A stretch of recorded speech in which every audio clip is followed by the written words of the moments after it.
Halo teman-teman, apa kabar? Kembali berjumpa lagi dengan saya Iin Handayani. Hari ini di Amerika Serikat sudah betul-betul lebaran karena ini sudah sore hari.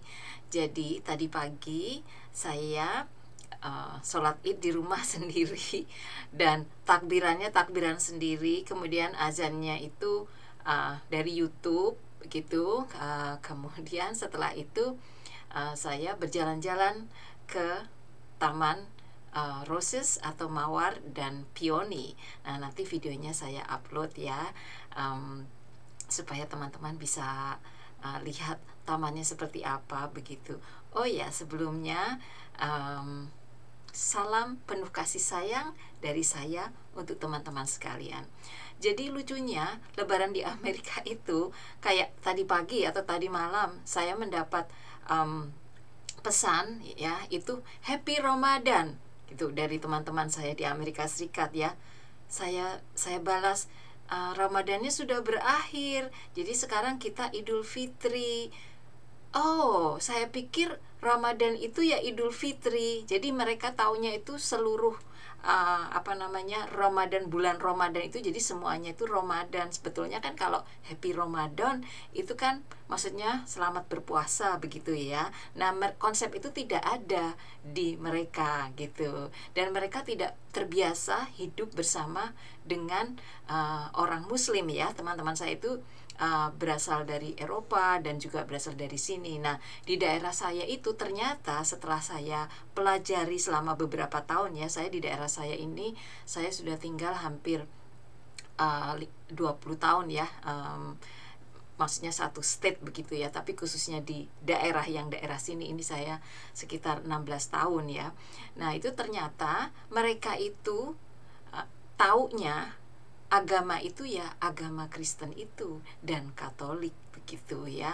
Jadi Muslim itu mereka tahu setelah ada 911 ya. Jadi mereka itu waktu itu ya, ketika saya pertama kali datang ke sini itu mereka sangat gimana ya, khawatir atau takut kalau misalnya ada orang Muslim gitu di sini gitu ya. Jadi pada saat itu saya satu-satunya ya di tempat saya ini yang Muslim ya.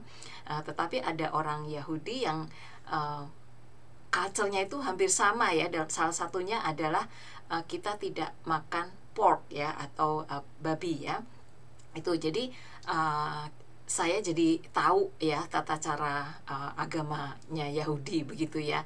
Dan setelah saya di sini ternyata saya itu jadi didaulat untuk menjadi seperti penceramah agama begitu ya, karena tidak ada orang Muslim yang lain lagi ya. Dan saya harus belajar kitab-kitab yang lain juga. Jadi misalnya kitab Jabur, kitab Taurat, kitab Injil, dan juga Al-Quran tentunya ya. Saya harus belajar bagaimana Islam di Indonesia dan juga bagaimana Islam di negara-negara Saudi Arabia, maksudnya pemeluknya itu bagaimana ya. Karena kalau misalnya saya ditanya tentang Islamnya sendiri itu saya tahu kan sangat terbatas, bukan ahlinya ya.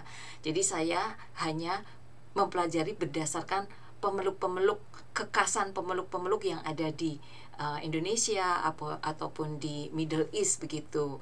Dan itu terjadi setiap semester, kadang setiap tahun ya. Jadi saya presentasinya itu tidak hanya di kampus ya, tetapi presentasinya di gereja ya. Dan itu kita dipasangkan ya. Jadi panelisnya itu panelis dari Kristen ya, jadi biasanya pendeta. Panelis dari Katolik itu pastor. Kemudian panelis dari misalnya Buddha, Hindu itu juga mereka pendeta, karena mereka memang ada di sini ya. Dan ada pemeluknya lumayan banyak.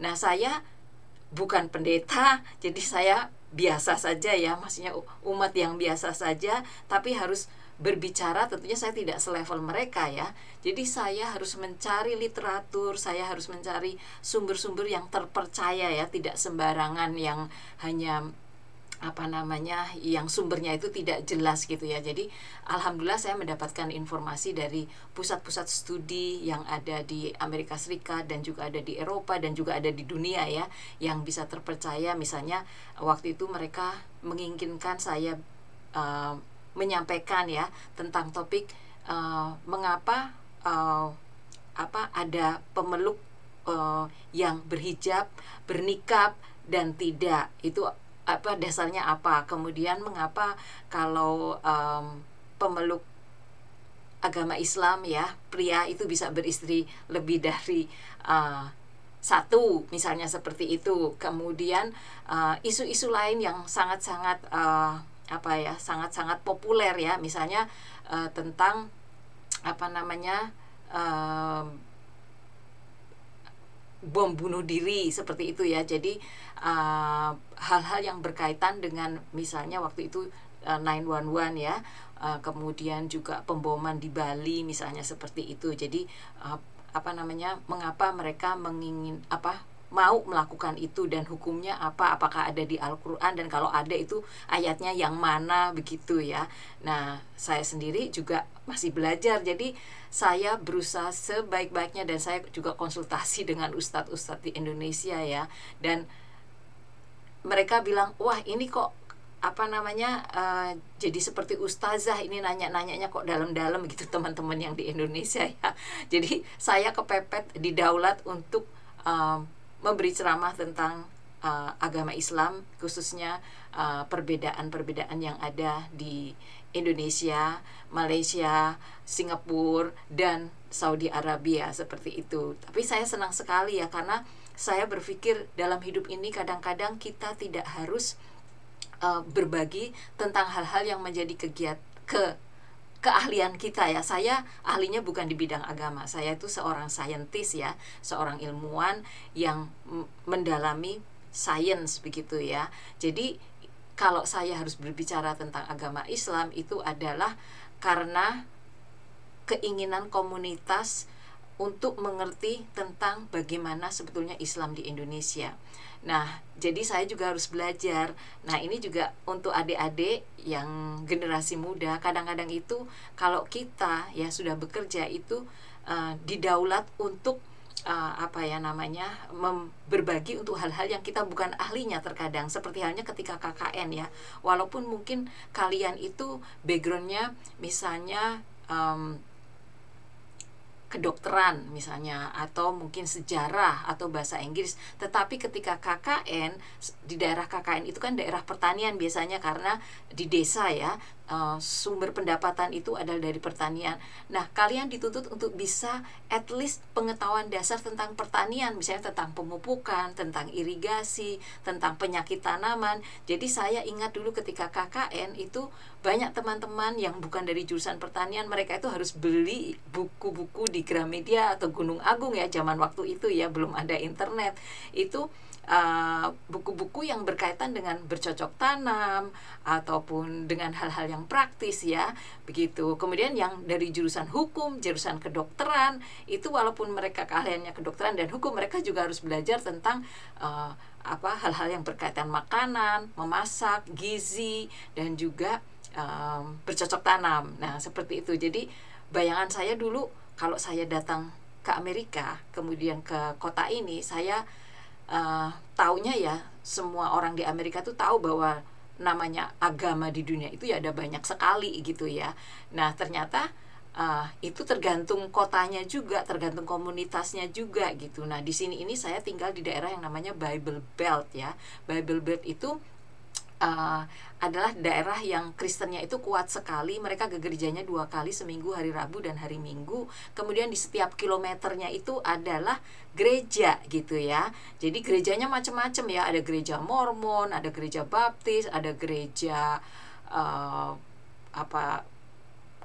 seven something, banyak sekali. Ada Methodist, kemudian ada Jehovah jadi banyak sekali, saya tidak ingat satu persatu, tetapi kanan kiri, utara, selatan, barat, timur itu banyak sekali gereja. Dan gereja di sini tidak seperti masjid ya. Di Indonesia itu kan masjidnya itu terbuka untuk umum ya, dalam artian kadang-kadang tidak dikunci ya masjidnya itu, karena orang bisa sholat setiap waktunya sholat untuk di masjid itu. Nah, di sini tidak terkunci, tidak bisa orang nginep-nginep tidur di gereja, itu nggak bisa. Jadi gerejanya itu ya betul-betul untuk worship atau untuk pertemuan-pertemuan. Nah, jika saya berbagi tentang Islam di sini, itu biasanya dilakukan kalau tidak di kampus, adalah di gereja, bermacam-macam gereja ya. Jadi saya pernah misalnya waktu itu memberi ceramah di gereja Mormon, di gereja Metodis, di gereja Baptis gitu ya. Jadi gereja itu selain untuk tempat worship, itu juga untuk berkumpulnya komunitas. Jadi seperti halnya